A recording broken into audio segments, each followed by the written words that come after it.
Nightreign might look like Elden Ring, but don't be fooled. Every class has its own rules, its own style and its own way to survive. I'm Spud, and in this guide I'll break down exactly how to play every class in Elden Ring Nightreign, so you won't get destroyed on your first run. Let's dive in with a Wylder. Awesome character, especially if you're a beginner. Most importantly, thanks to his passive ability Sixth Sense. You can cheat dash single time. Basically you can survive when you should not be able to. And this can save you loads of runes as well as loads of time, and time is very valuable in Elden Ring Nightreign. Besides this awesome passive, there is also two skills. Every character will have basic skill and ultimate skill. Basic skill for Wylder is pretty good. Basically by pressing combination of buttons we will be able to drop a hook and go straight to enemy. And why it's so good? Basically because in Elden Ring sometimes you need loads of patience, loads of time, and just get away and run away from your enemies. While being melee class, Wylder will definitely benefit from ability to go straight to his enemy, go towards him, go behind the back and destroy. After hitting enemies few times, you can unlock your ultimate ability, which is Onslaught Take, and that's just super powerful melee destruction. Very important thing to know is this destruction will also push you away, so yeah. Now, weapons. For weapons we will be using basically blades, and you can go with a shield and a blade or with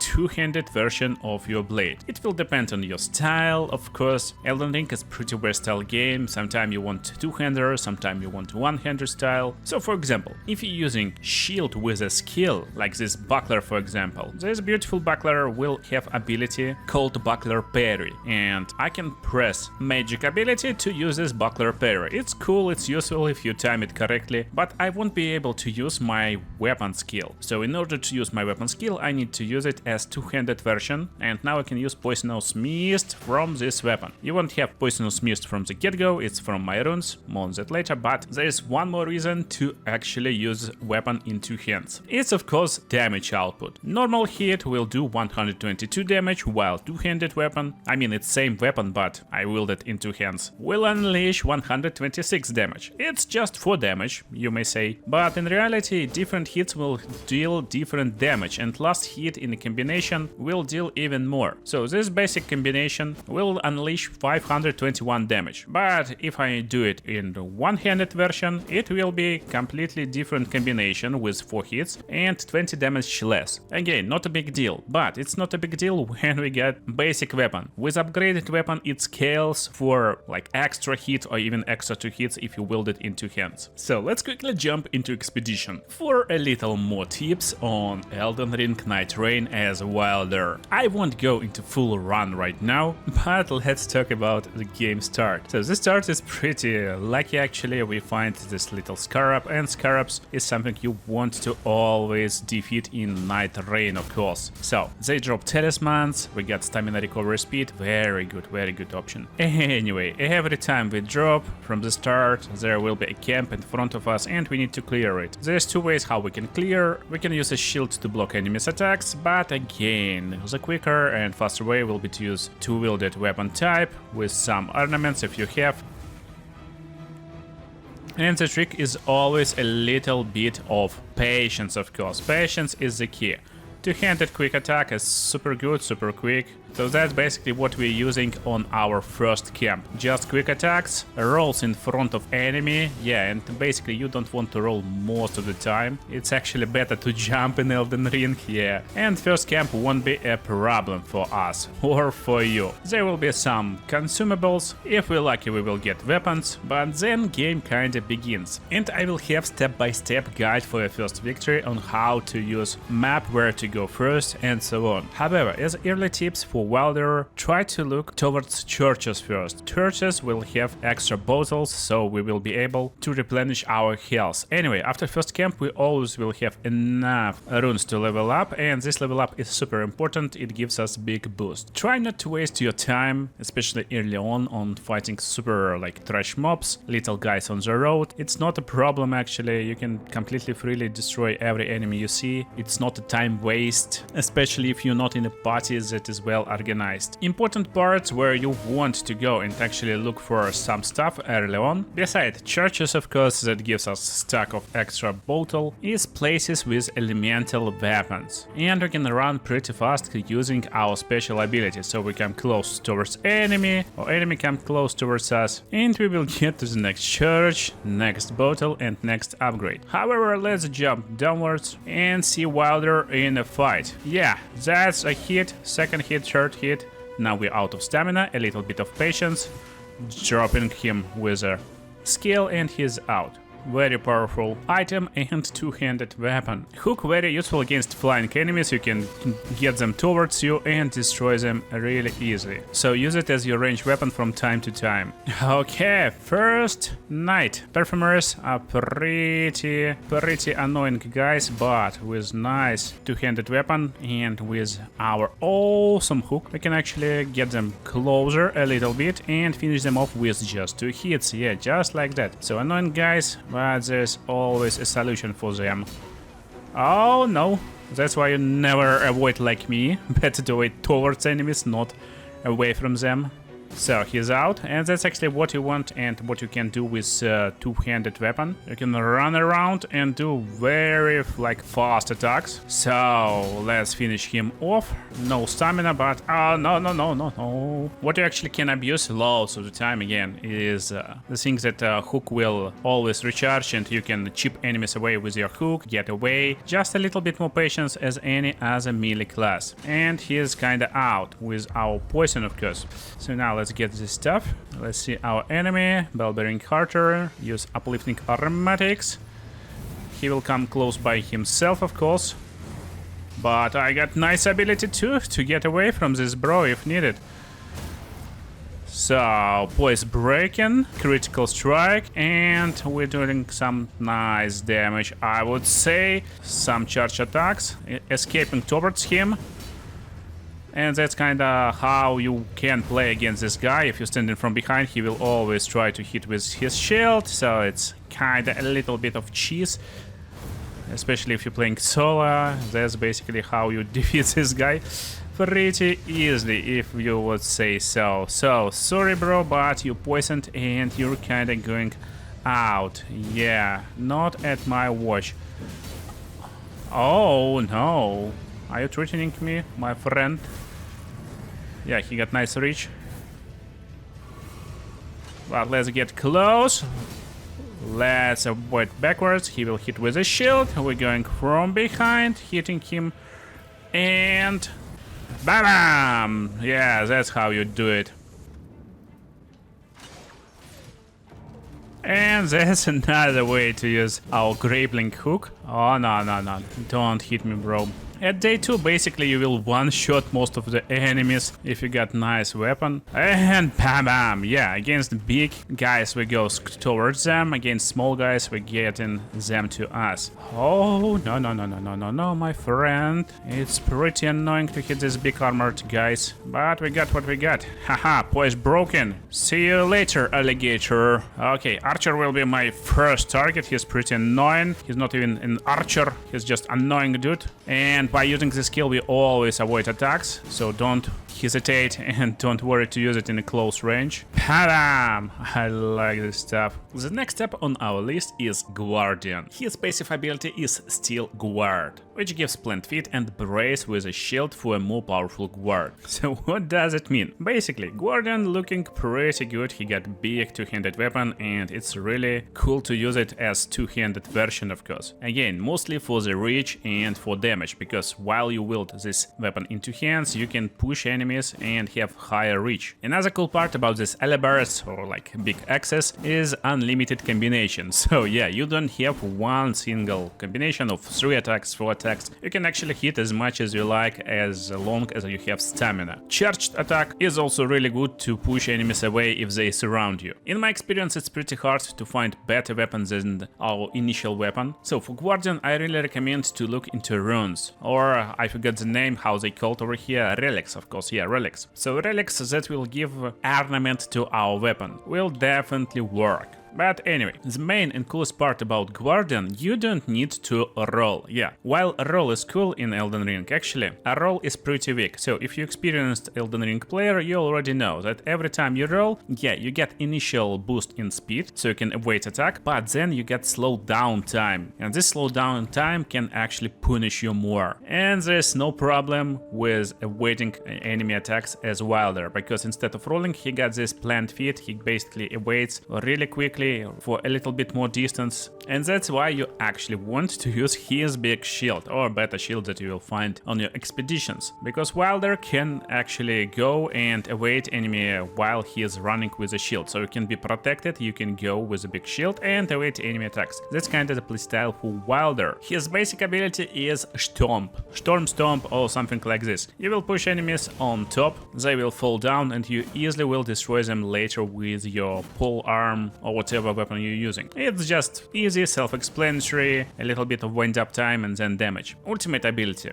is pretty cool. You jump upwards and then you jump downwards. Yeah, this looks amazing, and you can do it to evade some enemy long attacks, like you fighting boss who got a long combo attack. You use this strike, you go into air, he can't hit you, and then you drop downwards and continue smashing this boy. Another way of using this attack is to actually do it from distance. You can jump from distance and then run towards enemy. Yeah, closing gaps is really super good when you're doing this attack, and you can do it from pretty long range like this. Yeah, that's what's the coolest part about this ability. Okay, let's check out Mr. Guardian in a real battle scenario. Oh, stupid rat. So again, main idea as Guardian, you can actually hold, block and get almost no damage. So it's the easy way to defeat basic enemies and sometimes even some small bosses. It's up to you how you will face your enemies, but again, in my opinion, Guardian should be Guardian, and the best way to face enemies is with a shield up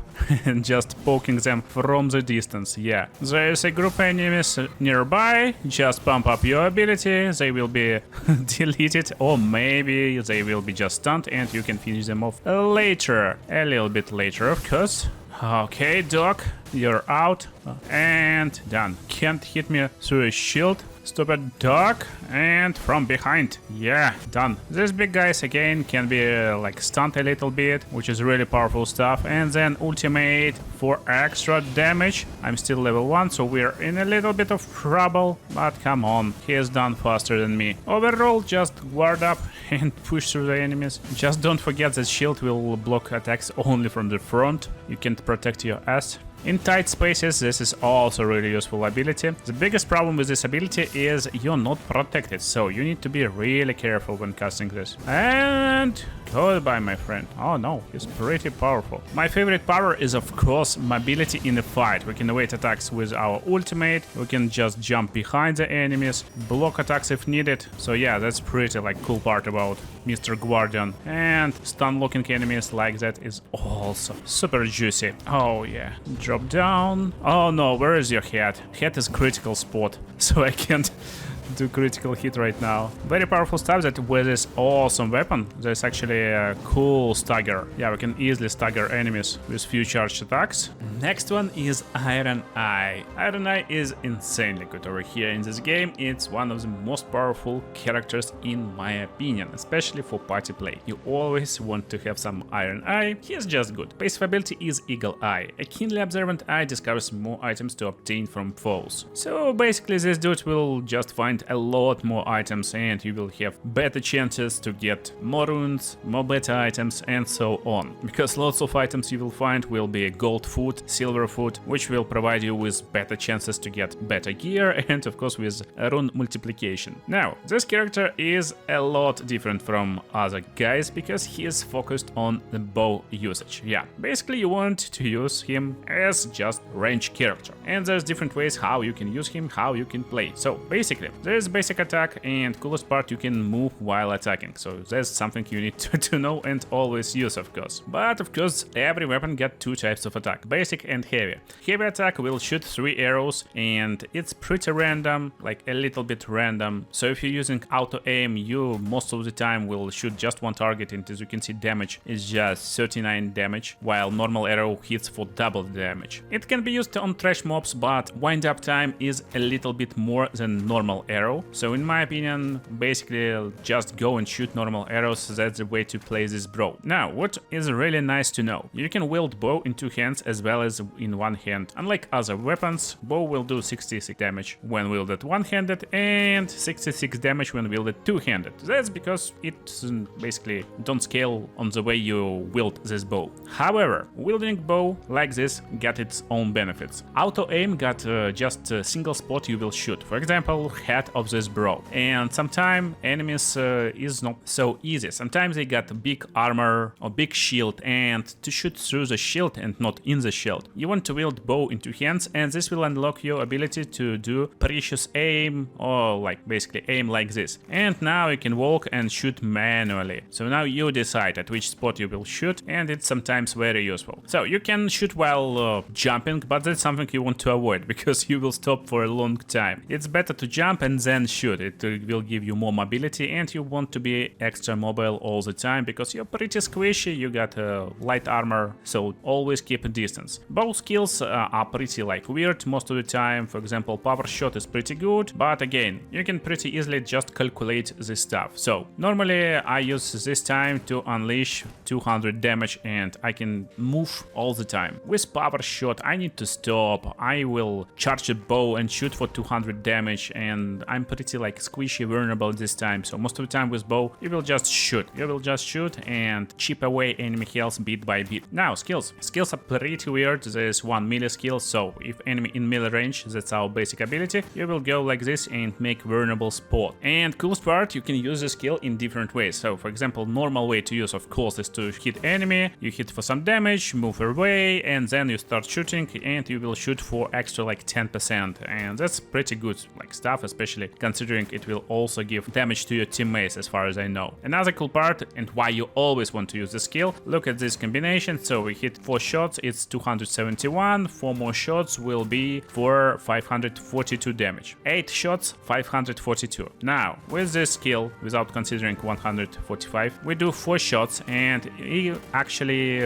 like charging this weak spot. You're not only doing more damage, but also weak spot kinda blow up, and then as you can see, we just did 1000 damage. So that's 40% increase you always want to use in melee range, and basically use this as often as possible, especially on bosses. It's really super powerful stuff. Now, another way to use this is to actually escape enemies. Yeah, enemies come close, you don't have stamina, you won't be able to evade their attacks, and you just need some safe place. You just need to press and hold backwards, like this, so technically your character will go backwards. And while holding backwards, you cast the skill. Look what happens, you just dash away, blow, make large distance versus enemy, and just go away. That's pretty crazy, and again, that's one of the reasons why you want to actually cast the skill in complete melee range. So you just stand close, you cast it, you go away, and then basically you unleash. Yeah, that's like the power. The ultimate skill is pretty good. You get great bow and shoot, you ignore enemy defenses, so it's pretty powerful. Use it as often as possible, especially against bosses, and also it shoots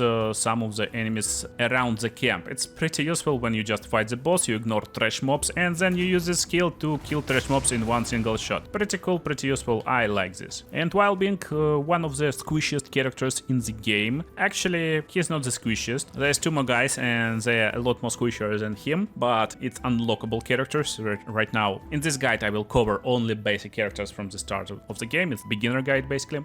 Okay, ranger guy is quite different in expedition. There's a little bit more points of interest you want to check out. So let's clear our first camp first, and it will be really fast. And honestly, again, for beginners, it's just a dream class. You stand from the distance from these enemies that can one-shot you, even at level 1, if you play in any other melee class. Clearing camp is really important to get your first level, and this scarab is really nice addition to our run start too. Scarabs drop talismans, sadly not for me, spellcasting speed, but that's fine. Another cool part that we can basically destroy some trash mobs every now and then, since we're not stopping for long periods of time when doing so. Okay, let's see. I'm going towards this church on edge of the map because there will be a holy weapon. That's again kind of your main idea on the first night. Try to get some good weapons that you can upgrade on night number 2, and we can clear small camps if needed. But again, as archer, what I really suggest you to do is to never waste time on basic enemies like stupid rats.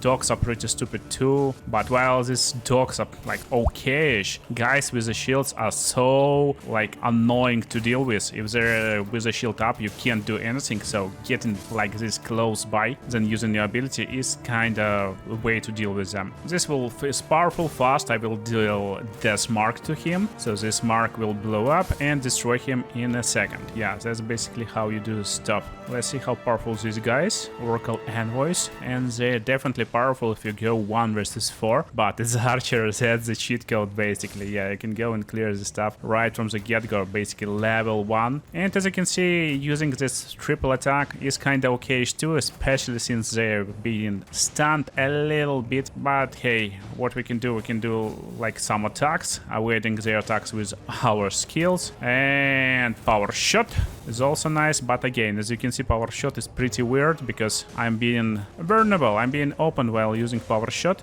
These guys are out, so goodbye my friends. Let's see you. Make sure to watch on weapons extra stats like improved range weapon attacks from Serpent Blade. I definitely don't need to use it, but just with this weapon in inventory, I already getting some nice bonuses. So pretty weird, no holy weapon this time, but I'm shooting full 69 damage. That's pretty good. So what's special with our friend Archer? You can actually highlight loads of stuff, what's going on, and there's weapon racks in camps. There's loads of racks with bows, so that's why I'm going over here in the camp right now. Check out if I can find weapon rack with the bows, and 99% of the time these bows will be the element of camp. So this camp got lightning element, let's get it. Lightning is better than nothing. And again, coolest part, we don't even need to clear the camp. We just need to go run around and try to find the weapon rack. Here it is. Getting our bows and running away, because there will be a circle closing in no time. Let's go to this church now. Sometimes in churches there's holy weapons. So what bows we got over here? We got great bows. Great bows are fine,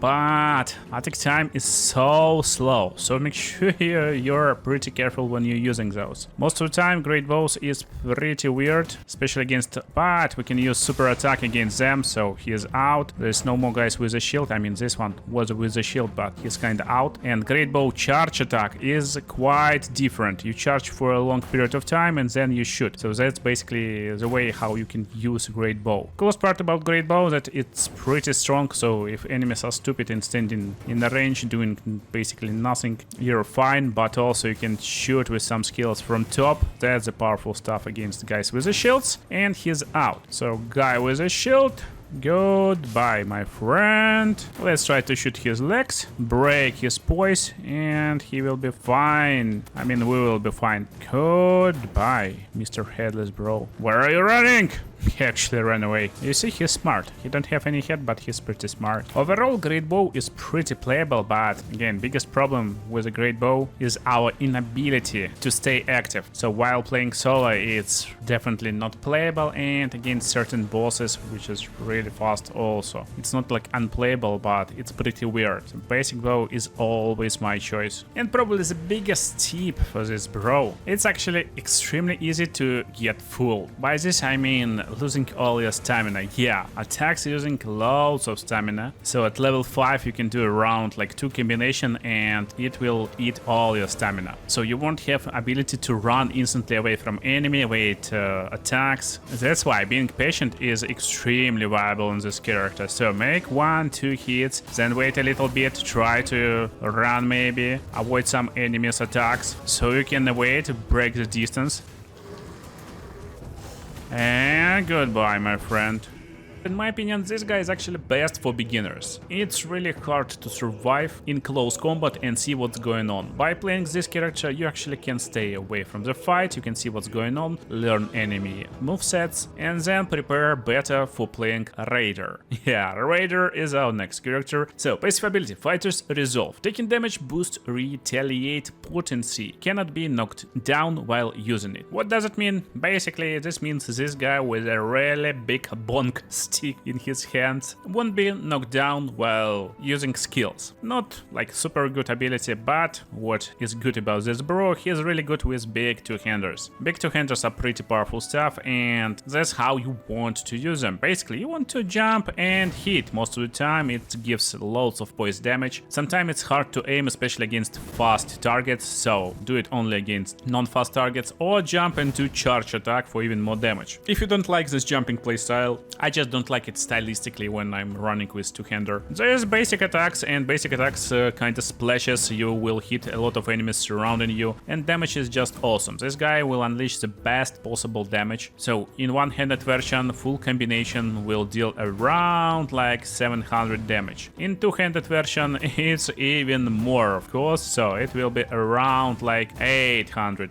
damage. Charge attack can be used normally, or you can charge it a little bit for even higher damage and extra attack in combination. Yeah, I press this only one time, and this bro kinda spins after first initial hit. So if you're someone who like Monster Hunter, uses this like playstyle of finding openings and then unleashing full power, that's kinda the guy you want to use. And yeah, you can charge second attack in a combination for this combo, so there is loads of different ways how you can play this bro, but again, he is pretty easy and straightforward. Some tips. As you can see, our passive will give us ability to increase power of Retaliate by taking damage. What is Retaliate? It's our first and basic skill. It looks like this. We basically charge and push. So if we take damage, we will deal just a little bit more damage, or sometimes even like a lot more damage. You don't want to take damage a lot, but that's, if I'm not mistaken, the highest health character in the game. So yeah, definitely you wanna have high health, take some damage, and then push enemies away with Retaliate. And you can reduce damage taken by using your initial skill of this weapon.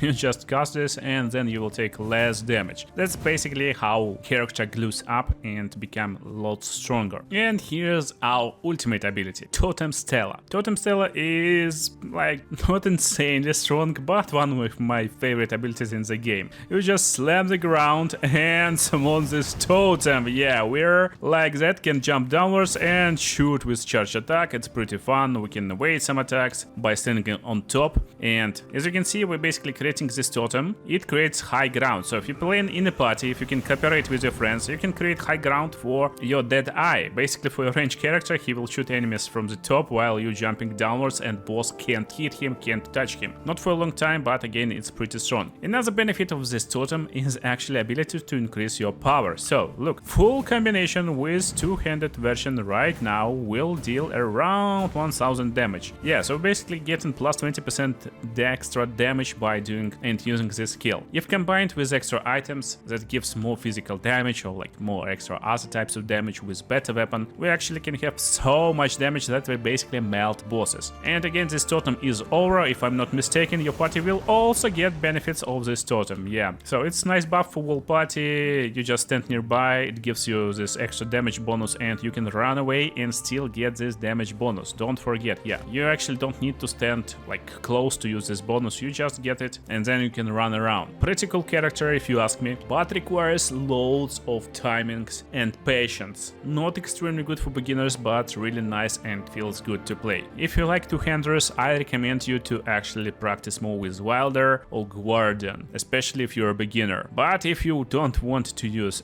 any physical damage and you're a magic user, let's talk about Recluse. Yeah, Recluse is our mage in this party, in this game, and passive ability called Elemental Defense. I'm not sure if it actually gives you Elemental Defense or not, but you get affinity resides that can be collected to replenish FP, and FP is mana in this game basically. And they made this character pretty good, yeah. Anyway, mage in Elden Ring is completely different beast, yeah. Mage in Elden Ring is really different beast, and understanding how to play mage is actually pretty weird. So first of all, you get mana, and mana goes down pretty pretty fast if you use your skills. So you definitely don't want to cast mindlessly your skills, and most weapons here will have two skills. One skill will be for like quick attack, one for charged attack. Initially your weapon will have like basic glintstone pebble, that's like comet, like little magic missile, and second skill will be AoE. It will look like this, so almost the same, but shoots multiple targets in a row. This skill is better used in a distance like this, so it will have higher spread. As a little tip, don't use it in focused aim mode, because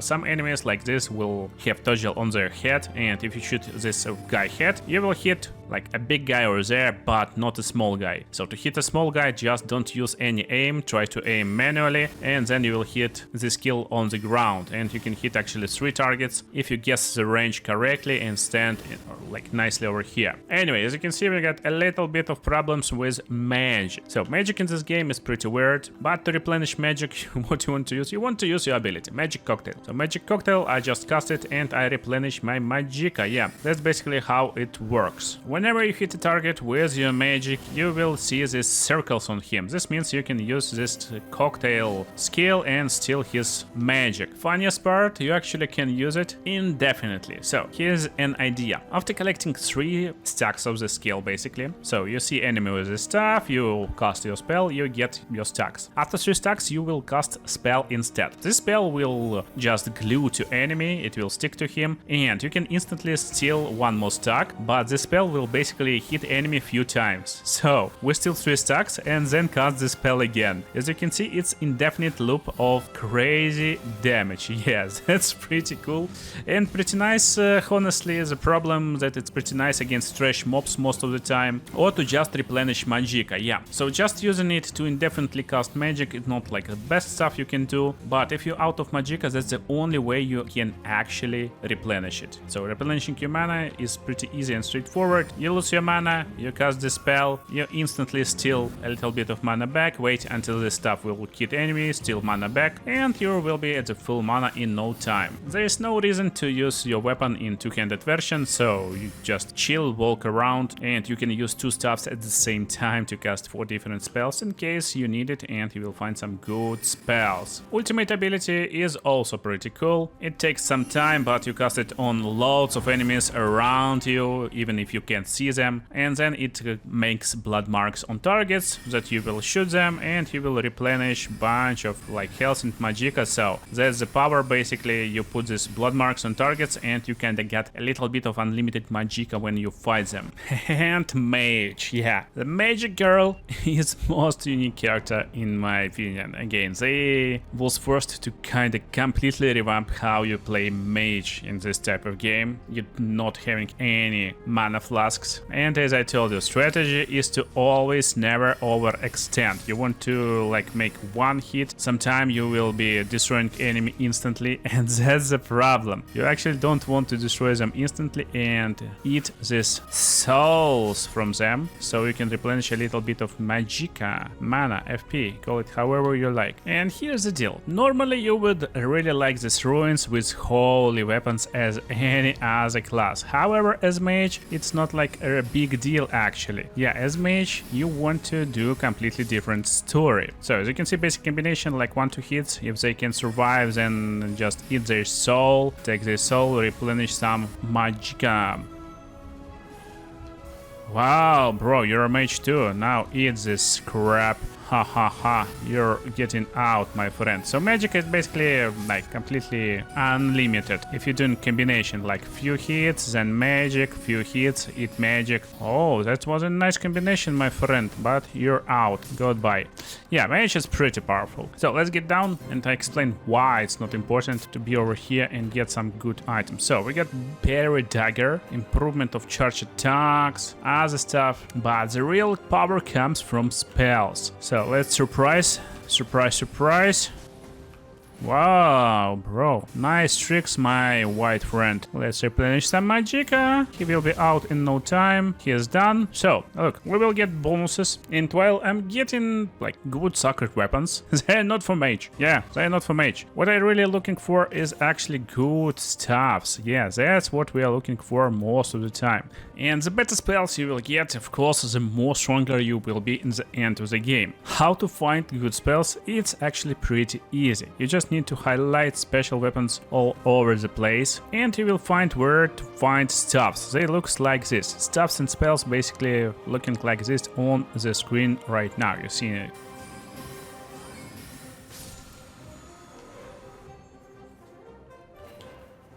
And this scarabs is also really useful.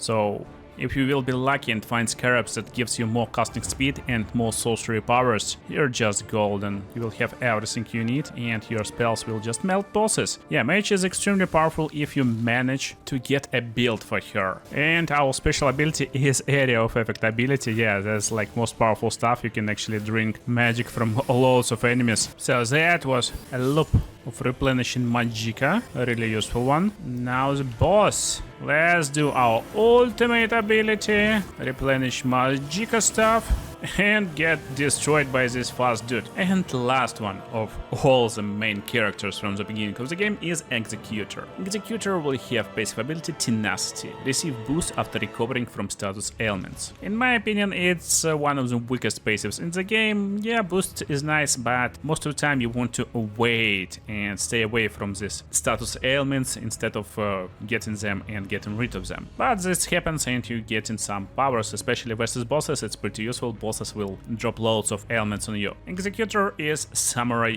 guy, and samurai weapon is pretty cool. There's multiple weapons, multiple ways how you can use it. You can use it one-handed with this quick combination, slash combination for 500 damage total. You can do it in charged way. You can charge. It gives a little bit of extra reach if needed, so it's useful if you see that enemy staying away, enemy is being stupid, you just charge it, jump towards him and then continue your attacks. Or you can use katana in two-handed version for even better combinations, for even more damage. And in two-handed version I don't like charged attack. It's just bottom to up slash, then forward slash. It's just useless in my opinion, because first slash require you to close the distance, while second is kinda gives you better reach, but you don't need reach when you're close to enemy. That's like my problem with katana. I like it used in one single-handed version. For second hand, I like to use second katana and just use double attacks with two katanas. So this guy is pretty simple and straightforward, nothing crazy going on beside his super abilities. Super abilities is pretty good. Normally every character is pretty fast and you can run around, you can hit enemies and just run away. That's basically one of the playstyles with katana. It's got pretty nice running slash, and in this game if you're using this dash ability you're super fast, so you just run fast, you slash, you run away. And coolest part about katana, it gives you bleed build up. So yeah, after like 10 hits bleed will proc and drop damage enemy for 10% health. It's pretty good. However, as this guy you can use cursed sword and you can use it every time, and with this cursed sword you become super slow,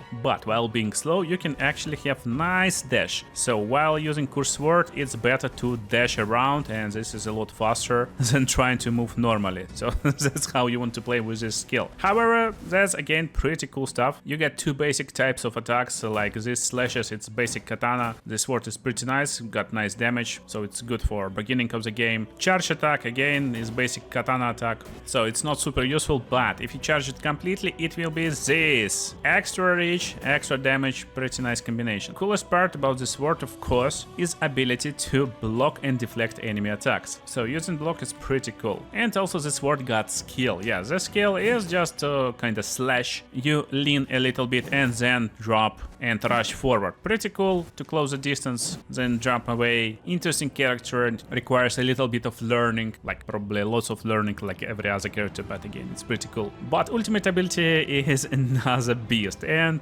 by beast I mean really beast. Aspect of the Crucible beast. You just become a beast with completely different move set, and it's pretty basic set. You just run around and you mash enemies, you're doing crazy amount of damage. You can roar, you can just attack and do like loads of cool stuff, destroy loads of enemies in a single like hit.